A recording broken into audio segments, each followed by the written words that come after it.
Hello, everyone. Welcome to Developing Palates. I am Aaron Loomis, and along with me, as always, is Jiunn Liu. How you doing, Jiunn? Good, man. It's been a night full of drinking whiskey. So Yeah. hitting up some of this Knob Creek rye, 30 Oh, bucks you a pop. So switched it up, huh? I did, yeah. I was so as the night goes on and I lose my sense of taste, I pick up the shitty stuff. No, Right. it's not bad. It's still Yeah. good, but it's not as refined as some of the other stuff. So Right. yeah. Well, this episode, we are doing a team review recap, and we are talking about the Davidoff Nicaragua box pressed Robusto. And this cigar is 5 inches by 48. It is coming out of the Davidoff factory in Dominican Republic. Wrapper is Nicaraguan Habano Oscuro. Binder is Nicaraguan Habano from Jalapa. And the filler is from Nicaragua, and it's a blend of Ometepe, Condega, and Esteli. This was blended by Hanky Kellner, which is Davidoff's master blender. Price point on this cigar is $14.50, and this was released earlier this year in March of 2016. So this is kind of a follow-up to their initial release of the Davidoff Nicaragua. Box pressed now, also a different blend. So it's using a different wrapper than what was on the original cigar. So it's a different cigar, not just a different vitola of the same original blend. So with that being said, we'll get into what our pre-light experience was. So June, if you want to kind of start that off, what was your pre-light like on this? Sure. So I think it's interesting because when I talk to fellow cigar enthusiasts about Davidoff, they usually bitch about two things. They usually bitch about the fact that they're really expensive and it's a price of admission kind of an ordeal, Mm-hmm. or they complain about the fact that all Davidoff tastes really light Right. and they don't get a lot out of it. So I think specifically, I mean, for this one, I mean, for $14 for Robusto, it's on the higher end, but it's no more than, let's say, a Drew Estate Liga 9, right? Right. So it is on the higher end, but it's still you can still stomach it, right? So meaning it's not too ridiculous. It's not like it's a Davidoff Oral, right? Where you're paying $500. So to kind of address the second part of Davidoff making too light of a cigar or too quote unquote flavorless. I mean, if I'm just looking at the pre-light experience of just a presentation, downright from just a absolutely smooth Colorado red like wrapper to it. So there's the presentation of that soft box press, and then just looking at the band. I mean, it's just the black band with that silver white Davidoff lettering on the primary band. I mean, that just shows you that you're in for a bold treatment. Mm-hmm. So, with all that said, it looked really great, pre-light experience, presentation-wise, really great triple cap. I didn't really find any, big veins on it. The roll was pretty flawless in terms of the seams. So, all in all, a good-looking cigar. So, getting into the pre-light aroma, it was typical of what I get on a lot of different pre-light aromas of cigars. The wrapper smell, I got mainly a dry wood, a little bit of barnyard, a little bit of white pepper. The foot, I got a lot of sweet hay, like a grassy, dried up hay, and then that same white pepper. Cold draw, I got some good, just stereotypical natural tobacco notes. Got some sawdust in there and some lip tingling white pepper. So all that kind of made me think I'm in for a bold, spicy smoking experience. Right. How about you? Yeah, wrapper like a medium tan. On my sample, there was a pretty drastic color variation on the wrapper closer to the foot.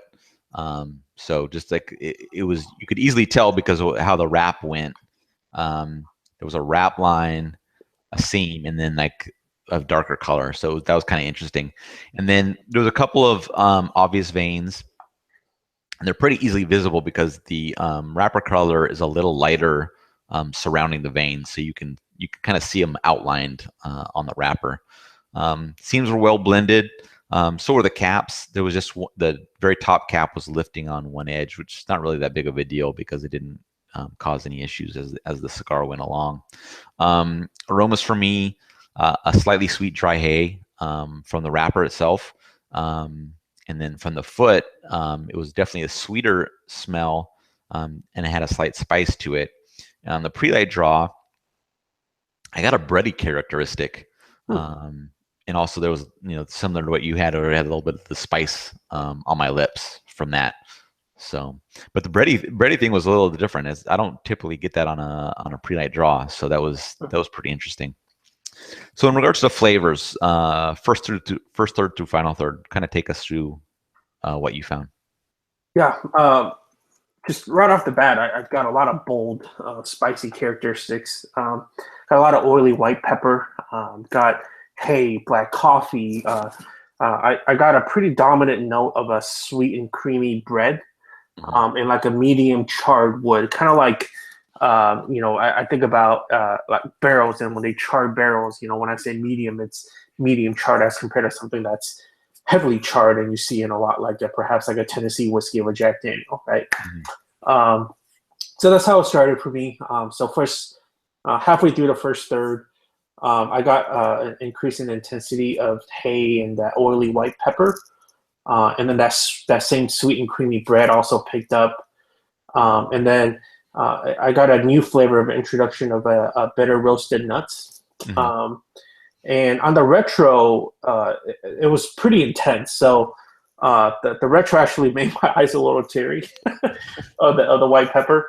But it was interesting because that was also countered by a sweet hay. So it's it gave me that sweet and spicy character that was really pretty cool to taste. On the finish, charred wood, the same bitter roasted nuts, and then some sweet cream. So kind of on the finish as well, it's still that sweet and spicy with the wood character. In terms of body and strength, body within the entire first third was medium. The strength was medium until I probably drew the last probably 3-4-ish draws, and it became a medium plus for me. So kind of the nicotine kind of settling in my brain and in my noggin, making me a little lightheaded. But it was okay because it complemented the flavor profile. So it's almost like I expected it to hit, if that makes sense.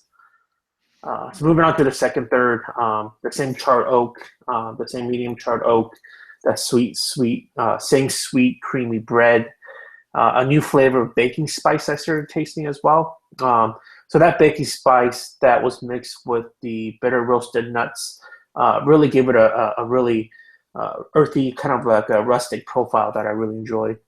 And I still got a lot of the oily white pepper.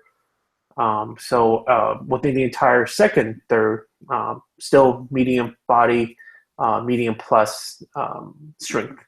And moving on to the last third, the last third kind of started out the same way that the second third ended with, but towards about halfway-ish towards the last third, that oily white pepper spice transitioned into more of a red, like an oily red chili.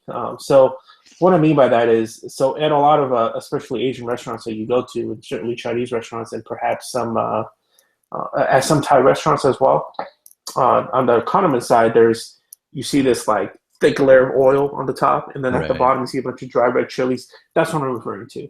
If you've tasted that out there, so it went from white pepper to that oily red chili that I'm really familiar with. So, and then the charred oak got the same baking spice, bitter roasted nuts, and I started noticing more of a dry minerality at that point as well.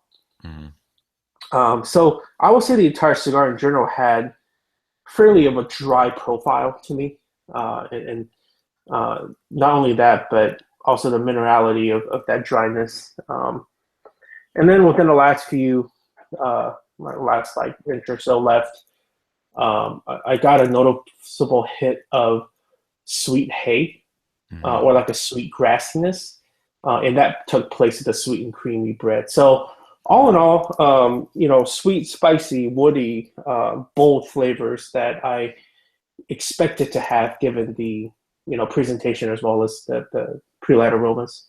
Hmm. How about you? Yeah, right up on lighting, I got a nice dose of cinnamon, along with like a drying woodiness to it. Um, After like a half dozen draws or so, the woodiness wasn't as drying, and I started getting a light chocolate that was mixing in with the cinnamon and the wood. But the retro hill is giving me like a very a full black pepper experience. The only way I can really describe it is if you like freshly ground black pepper and you just kind of take a nose to it. Like it Yeah. was like that kind of experience, which I thought was fantastic. Oh, Um, and also very pungent. Very pungent, but Yeah. when you're talking full flavors, that's what you're looking for, kind of thing. Right. As long as it's not overbearing, but it Sure. wasn't in this case. About half an inch in, cinnamon mellowed out, and then there was a little bit of coffee mixing in with the chocolate and the wood. So as you could expect, that'd be a favorable experience as well. As it went along, like the flavors, like all really started melding really well together. And then as I got towards the end of the third, the wood became the primary flavor, and a little bit of the coffee and the chocolate. A little bit of the coffee was there still, but the chocolate was going away. Um, Retrohale was still woody and a little bit of like black coffee bitterness to it. And the strength for me was pretty much medium full the entire way. Uh, Oh, second, second third started off kind of the same way that the first third ended, which is to be expected. Um, Wood, coffee. About a quarter inch in, the wood took over and it became a bit drying again. And the wood was also dominating the retrohale at that point. A little further in, coffee picked up a bit, so it gave some a bit of better balance to the profile. Um, and then as it went on a little further, I got a little bit of minerality that came in the mouth flavor as well as on the retrohale, and that decreased the dryness a little bit. And then as the third was wrapping up, the dryness was nearly gone, and the flavors were still, primarily woody with a little bit of minerality, and the strength level was, still medium full at that point.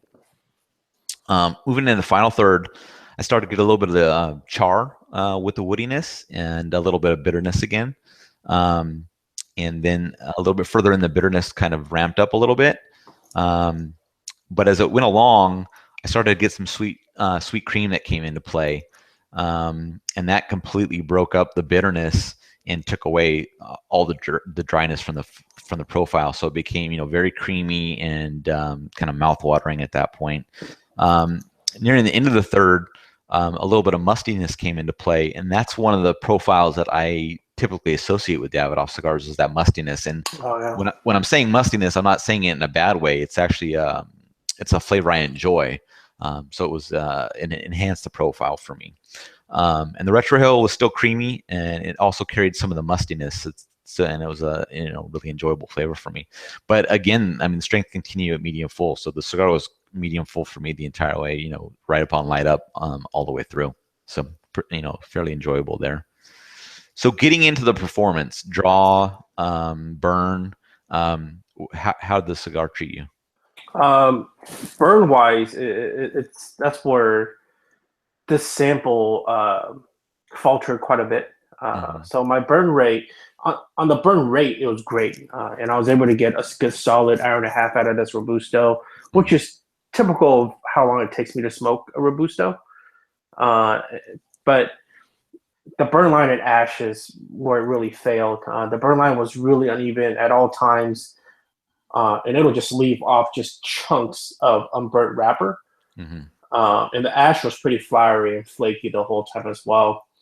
But I guess even with all that said, I was still able to taste such a pretty a pretty distinct flavor profile. Mm-hmm. I will say that. Do you remember if we smoked one of these just together without reviewing it? Was it this one or was it We Toro? smoked the Toro together. Okay, so I must have another Robusto in somewhere. Do I? I I don't think forget. so. Oh, okay, never mind. I'm getting confused with Toro. Sorry, but I mean, it is surprising because typically I don't have construction issues with Davidoff cigars. Right. They're usually top notch. So perhaps this is an isolated scenario, and we'll certainly know that when we hear about Aaron's take on it. But on the draw side, the draw was good. It was a little loose for my liking, but I'm just being super nitpicky at this point. But the cigar burned nice and cool the entire smoking time, and no complaints on that end. Nice. Yeah. Yeah, for me, burn was very good. It did go out once on me in the second, third, and required a relight. But other than that, burn was really straight for me. And one other characteristic is that the cigar produced a ton of smoke. I'm not sure if you had the same experience or not, Mm-hmm. but and then draw wise, perfect.